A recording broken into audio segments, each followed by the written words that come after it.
BBOR, Black Box Online Radio, coming to you from West Virginia. Black Box Ned 88 on Instagram for the bonus podcast. And all right, welcome to our Zodiac Killer book discussion on The Myth of the Zodiac Killer by Thomas Henry Horan. And as you'll see here, this is listed as part 3. And the first thing that I would like to do in this one is to go through your comments from part 2, and let's respond to some of those. But I would also like to make the announcement that we are now going to be doing some AMAs on the channel. That's an Ask Me Anything. And if you have any questions that you would like covered or responded to on the channel, you can drop those in the comments section below. Absolutely any subject is fair game. Here on Black Box Online Radio, we mostly talk about true crime, serial killers, and of course the Zodiac Killer. But absolutely any subject is fair game. Please drop your questions in the section below. And it is now November, so we will be doing the next one in the early parts of December. I hope all you guys in the States had a good, happy Thanksgiving, and to everybody listening from around the globe, I hope you're having a good autumn. So please drop those questions in the section below. And because this is part 3 of the discussion, we're just going to jump right in and get to some of your comments about the Zodiac hoax theory, also known as the myth of the Zodiac Killer. Our first one comes to us from Midnight Story Productions, formerly known as the Haunted Library. And Midnight Story Productions says, Robert Graysmith could not have cared less about solving the case. Years later, it's evident that he was in it for book sales and publicity. And this ties into something that we said in a separate upload called Who is Robert Graysmith, where we revealed that Robert Graysmith, the author of the book Zodiac in 1986, as well as Zodiac Unmasked, has a net worth of $5.1 million at the time of this recording. So if we're going to talk about any type of motivation for him to fabricate material in regards to the Zodiac Killer, any motivation to lie in his book, any motivation to be deceptive or misleading, profit. I mean, he became a millionaire because of telling lies about the Zodiac Killer, as well as a host of other true crime cases that he's covered, such as the Unabomber, as well as the Anthrax Killer. He has many books out there on various subjects, and he became very, very financially successful. He really has lost a lot of his integrity, and I think a lot of people are really waking up to that. Our next one comes to us from Reggie's Card Collection that says, I'm so glad to hear more people are looking into Officer Richard Hoffman. There is something very fishy about him. I'm also wondering if the Vallejo Police Department avoids looking into him because it would be a huge embarrassment if his DNA or fingerprints matched anything. I'm guessing they would rather have the mystery continue living on. Again, there is something so fishy about him. Even in the Zodiac documentary interview, he looked so uncomfortable when he was asked if he personally knew Darlene Ferrin. And we did mention Richard Hoffman in part 2 of this discussion because Thomas Horan just wrote that into the book in chapter 2 when he asked the question about the Blue Rock Springs shooting on July 4th of 1969, when he just says, was Richard Hoffman the shooter? I believe the exact line is, was Hoffman the shooter? And you have to think that it does become very suspicious about how he is doing a patrol in Blue Rock Springs Park so close to the time of the incident. So close, like I believe it's 10 or 15 minutes before the shooting, he is patrolling in the park and says that everything is clear, and then the shooting happens later on. So he's the last person to see the park before Darlene Ferrin and Mike Mageau allegedly arrived, depending on whom we want to believe. And always remember, we do not have Darlene Ferrin here to give her side of the story, and it appears that Mike Mageau is not a very credible witness. Going on to our next comment, we have Walter, who says, Black Box Ned 88 needs to run in 2024. Hey, big shout out, Walter. Thank you for that nice comment. And DJ Devon3 says, I always look forward to seeing a new YouTube video podcast about Zodiac from you. Keep up the great content. Thank you to DJ Devon3. Okay, so let's get into some of the material from the book here, The Myth of the Zodiac Killer. We're going to be looking at the 3rd chapter, and this is one where I think we have a whole lot of things to go through. So I think that we should pick up with our discussions about Blue Rock Springs Park, and if you hear any kind of fumbling around a little bit, that'll be me turning some pages here in this paper book. Now, one thing is important to note. After the Lake Herman Road shooting on December 20th of 1968, the Zodiac did not call it in. The Zodiac did not write a letter saying, this is the Zodiac speaking. The Zodiac didn't make any mention of Lake Herman Road for a while. Then, after Blue Rock Spring, the Zodiac mystery really comes about, it comes to life. The Zodiac is trying to make himself known, or as Thomas Horan would describe it, one person is writing letters taking credit for murders that he did not commit. One person is now trying to make people think that there is the Zodiac out there, but we can address the labels about that in a few seconds. But what I would say is that if we look at what Thomas Horan has written here, is he is making the claim that it's possible that someone is following along with the police scanner, like following along with the radio, and they called in as a prank. He uses this very frequently in interviews, saying it was a prank call. Other people have also written into the channel here, and they say that they agree with that assessment, that the person who called in saying, I want to report a murder, no, a double murder, or like, I mean, if we can get the exact, like, Blue Rock Springs call later on, that transcript, I don't have that one memorized. Sadly, the one that says, I also killed those kids last year, though, that's one of the lines in there. The person saying that did not identify themselves as the Zodiac, and a comment came in very recently on a previous Zodiac Killer hoax upload when someone said, did the person who called in after Blue Rock Springs specifically say that they were the Zodiac Killer? And I'm forced to admit, no, they did not. But there's a section here in the book that I would like to read. Although it is obvious that the caller was most probably not the killer, Graysmith instead pretends in his book Zodiac that the information stated by the caller was verified by the police, and on that fraudulent basis he concludes that the statement, I also killed those kids last year, is reliable. This is simply not true. And that's ending the quotation. Okay, now, there's a big thing to say there. To take somewhat of a hard stance against this, I would say it's not obvious that the person who called in wasn't the killer. If somebody is calling after a murder and says, I want to report a murder and I'm the one who did it, then this is definitely not an obvious statement that that person is lying. It's like, I think that that is an absolute overreach. Or I know that he's trying to argue his case and trying to support his theory, but at the same time, what is obvious about that, about someone reporting that they committed this murder? Why would you instantly think that that person is not telling the truth? I mean, I don't accept that. Do you accept that? If anything, that is a lead that should be followed up. If he wants to make the claim that it's possible that the person who called that in did not actually commit the murder, then that's entirely reasonable. We could discuss that, but it's not obvious that the person is lying. Absolutely not. The second thing I would like to do in this one, and this chapter 3 is really big, there are a lot of major pieces of information, is to talk about the 408 cipher that was mailed in, because this is one of the largest pieces of evidence that Thomas Henry Horan will use to not only say that Robert Graysmith is a liar, which, I mean, we've seen countless times about how Graysmith is either lying or he has presented something in which he would not have had knowledge to. As we said in part 1, perhaps the physical descriptions of the perpetrator at Lake Herman Road, even though he doesn't have any witness descriptions to support that. But he's also going to try and say that Robert Graysmith is an active participant, and the solution to the 408 cipher is one of the larger claims that Thomas Henry Horan will use. Now, here in this one, we have something, though, about something that the solution to the 408 cipher. How was it solved? And, of course, it was solved by Don Hardin and his wife, Betty. I believe it's pronounced Betty. It's written B-E-T-T-Y-E. And they solved the 408 cipher together. I like killing people because it's so much fun. But what Thomas Horan does is he adds in a very important piece of information that I had always been curious about, because the famous narrative is that the 408 cipher was mailed in 3 parts to 3 different newspapers, to the San Francisco Chronicle, the San Francisco Examiner, and the Vallejo Times-Herald. And the only real struggle to solve that cipher is to put it in order. I believe it's the part that was mailed to the Vallejo Times-Herald that has to come first, and once you have the 3 pieces in order, then you could decode it rather easily. It's a simple substitution cipher. And the famous line is that they sent it to the FBI, and they sent it to the CIA, and these FBI code breakers are looking at it, and they couldn't get anywhere, and it was actually solved by a school teacher and his wife. If you have seen any Zodiac Killer documentary, I'm sure you've heard of that narrative.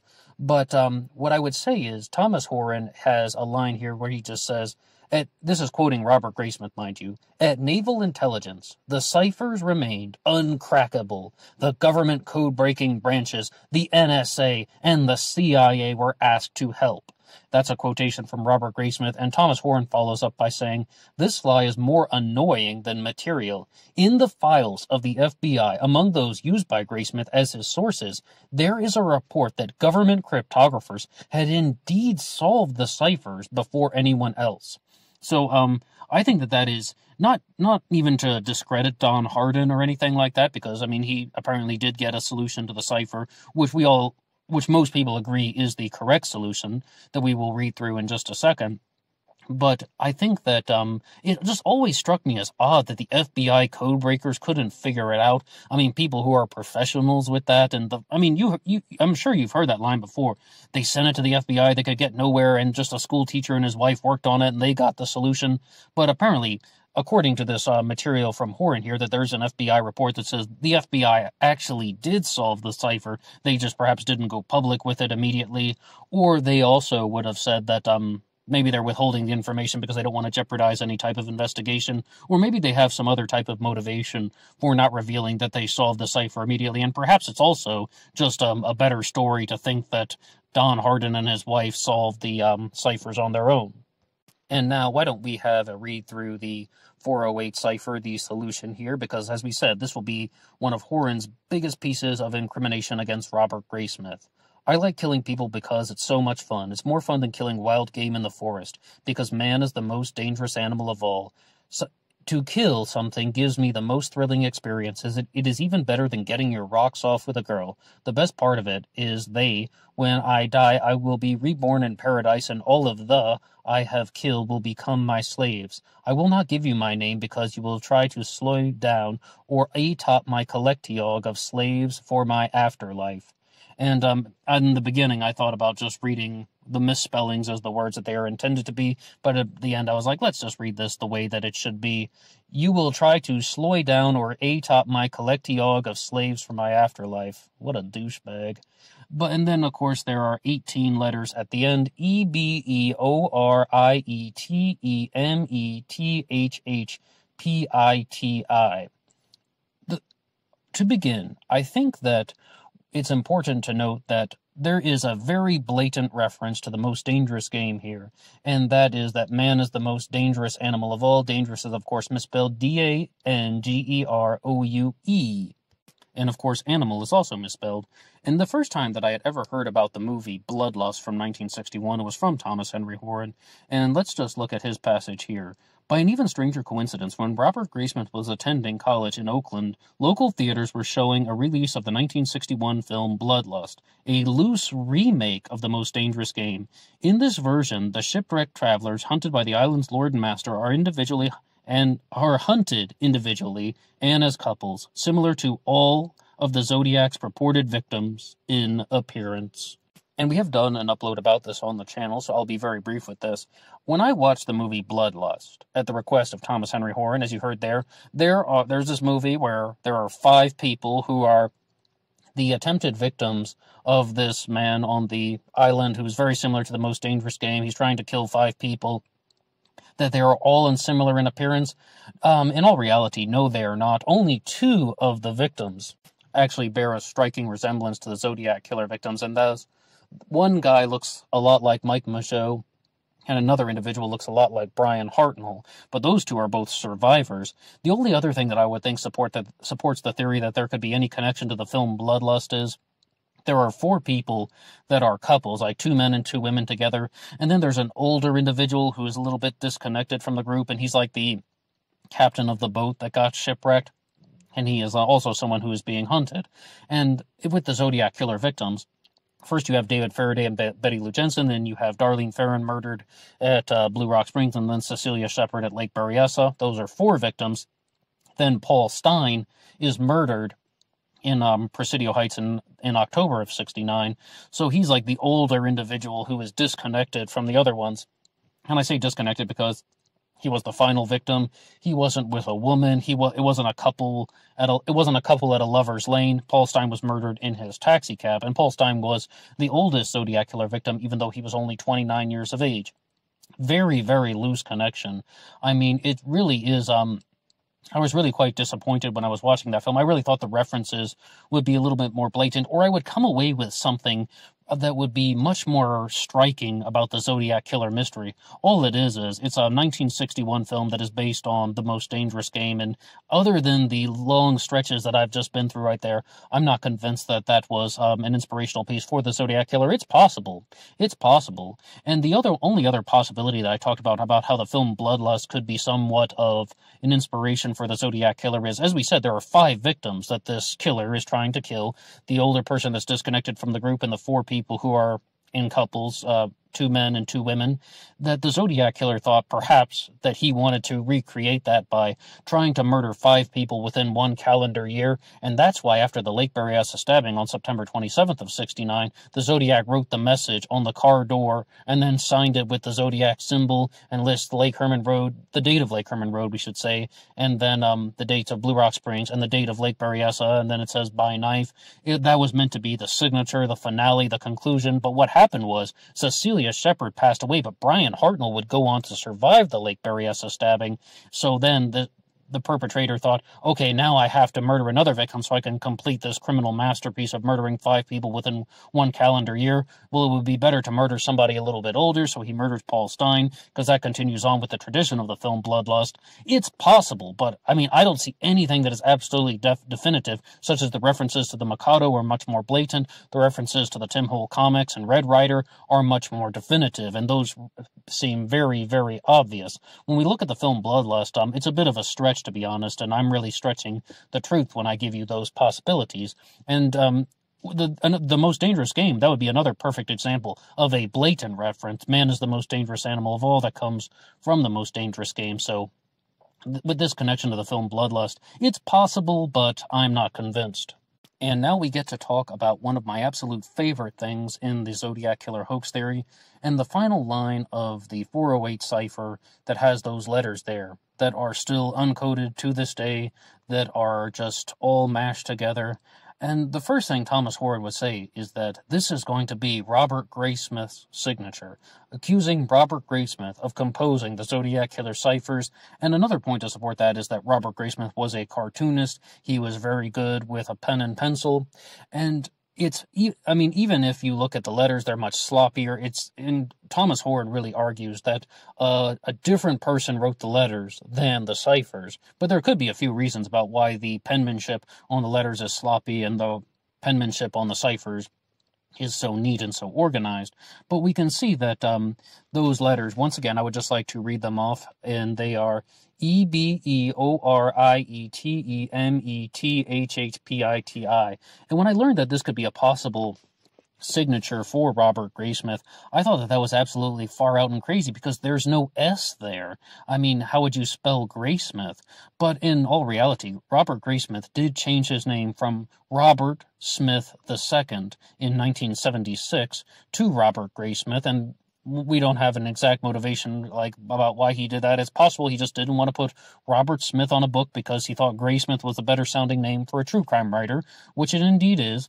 But if you look at the word dangerous, DANGEROUE, that means that E and S can be substituted. You can bring that E down, and then you'll see that there are so many E's in this mash of letters, and that can be changed to an S. And Thomas Horan has written it out here for us: BEORIETMSTHPITI, 2 H's actually, but you get the idea. You can substitute these misspellings, and they will be useful for this line of uncoded text. That gives you the S, so you can spell out Smith. But in the final solution that Thomas Horan provides, what it spells is Robept E. Smith VII. Of course, we can even say Robept E. Smith II. And why don't we just read Thomas Horan's words in his own description here. In any case, in a cryptogram containing several misspelled words, that's quite an astonishing coincidence. More astonishing is the fact that in Robert Emmett the Hippie, HIPIE, mind you, and just in case someone did crack the Zodiac's identity, Robert G. Smith II, he could always point out the difference in the middle initial, because as we said, Horan's solution to this is Robept E. Smith II, not Robert G. Smith II. So that's a big difference. And if anyone were to point out the identity, Robert G. Smith II could always just say that the difference in the middle initials, legally, Robert D. Smith II, is not the same as Robert G. Smith II, as I'm sure Mr. Smith's lawyer will gladly point that out to anyone who asks. So to the credit of Thomas Henry Horn, he is fully aware that his solution is not exact, and he has provided that explanation that you just heard there. Maybe the person who composed that cipher did not want to leave their exact name in there in case somebody figured it out, then the evidence would just be a little bit less damning. The first challenge that I would make to this is say that, well, it doesn't actually say Robert G. Smith II, does it? No. And the second thing that I would want to provide as an alternative to this is that by Horn's own definition, he didn't provide the correct name. He has drawn out this whole sort of spiel about how, well, okay, it looks a little bit like Robert G. Smith II if you rearrange the letters to get a desired effect, but I mean, he didn't completely solve it. That's the second thing that I would say. And the third one is, why do you have to substitute that S for an E, but you don't use all of the letters? If we go back to the solution there, you'll see that the solution to the 408 cipher provided by Don Hardin, and allegedly the FBI codebreakers already got it. Well, if you look at a word like slow, that's spelled S-L-O-I, but in Horn's solution to the final line of the 408 cipher, the I's are not substituted for W's. I mean, how does he know to substitute dangerous with the S and the E, but not slow with the W and the I? Wouldn't it be Robert G. Smith, W-W? I mean, wouldn't that be also a plausible solution? So if I can take a hard stance on this, because sometimes we just are trying to weigh the merit of the idea, and we're like, okay, let's hear what somebody has to say, let's try to gather what their standpoint is, and let's assess the value of this. If I can take a very hard stance on this, I would say that his solution of the 408 cipher to that final line of text has about a 10% probability chance of being correct. That is not zero. Absolutely not saying that he's 100% wrong. I would just simply say that it has about a 10% chance of being correct. That means a 90% chance that this really is not the intended solution for that final line of text there in the 408 cipher. Some other possible solutions to this could be, as you see, 18 letters. A suspect with 18 letters in his name is Theodore Kaczynski. We talked about the Zodiac Unabomber connection recently. Another one is the response that was provided by Gary Stewart and Steve Hodel, who both simply say that those misspellings, that final line of text, that is all meaningless. It is just meant to be confusing. It's just meant to show a particular pattern that I have also noticed as well. When the Zodiac Killer offers a particular piece of information, first, there's a little bit that has been provided, but you never get the full answer to anything. Like, for example, you can solve the first cipher. Okay, well, you're not going to solve all of it. You'll solve most of it, but not the final line. And then the third cipher, the fourth cipher, but you will not solve all of them. You won't solve the Z13, the Z32, or the Z340. So the Zodiac Killer is giving a few easy answers that are thrown in, but then it's almost like a different way of playing a particular mind game where you get to learn a little bit that pulls you in, but you will never get all the pieces. And perhaps some of these codes, such as the Z13, will not be solved, because I was talking about this in my interview with Mark Hewitt, and one of the things that he provided was that with 13 symbols in the cipher, without the key, that one might be impossible to solve because you can't really see the repetitions about how those symbols could be used. And we've said very frequently about the Z32, with 32 symbols, and only 3 of them are repetitive. Only 3 symbols repeat in that. What I believe it's the letter C, the letter O, and there's a triangle that could be a delta sign. Only 3 symbols are repetitive. The same response you get. Without the key, it's impossible based on the number of possibilities. With the final line of the 408 cipher that we've been looking at here, I just have to say that I'm not convinced. I'm not saying that he's wrong, but this goes into that category of I'm simply just not convinced that that's the solution. And also, I really have to reiterate that point. If we were to substitute all of the letters using Thomas Henry Horn's method about using the misspellings from the text of the 408, then we would get a drastically different solution. So that's why I believe that there's a 90% chance that his solution is incorrect. If he's right, though, I will gladly accept it. And if it turns out that Robert Graysmith wanted to leave his signature on that one, then all right, I mean, I will eat my hat and I will bow down, but until then, I'm just not completely satisfied. And the thing that I would last like to leave you with is the one that we talked about in the Robert Graysmith upload, just another reiteration of something previous, that if you look at the Zodiac Killer Halloween card, and you look at the eyes on the skeleton versus counting the 13 eyes, as we said, Z13 cipher, a possible solution to that is connect the dots, and if you connect those dots in a particular way, what initials do you get? R, G, S, and J, Robert Graysmith Jr. And there are also two at the bottom that could also mean that Robert Graysmith II, Robert Graysmith Jr. I mean, that was something that I just threw together. I don't even necessarily know if I believe that 100%. That also has a 10% probability of being true, by the way, but you can see it there for yourself.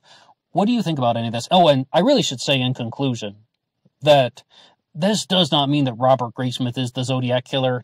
Thomas Horan isn't even saying that Robert Graysmith was the Zodiac Killer or that he was involved with any of the murders. Instead, what he is saying is that Graysmith is being accused of being an active participant in either the murders or particularly in the composition of Zodiac Killer materials, the ciphers, maybe the Halloween card, as I have thrown out there. That's my own little insertion. But what do you have to say about any of these claims? And what would you like to say about the solution to the 408 cipher? This is one that I think is absolutely fascinating because it's just a fascinating way to talk about Robert Graysmith as an active participant in the Zodiac Killer mystery. And there's just something going on that really gets your curiosity spinning. If you have anything to say at all about the Zodiac hoax theory, about Robert Graysmith, or about any of these possible solutions to the ciphers, please drop your ideas in the comment section below. I said that this was a big chapter and we went in a lot of different directions, but it was a big chapter indeed. That's all for me now. And please drop your questions for the AMA coming up, and I will see you on Instagram for the bonus podcast. Until next time.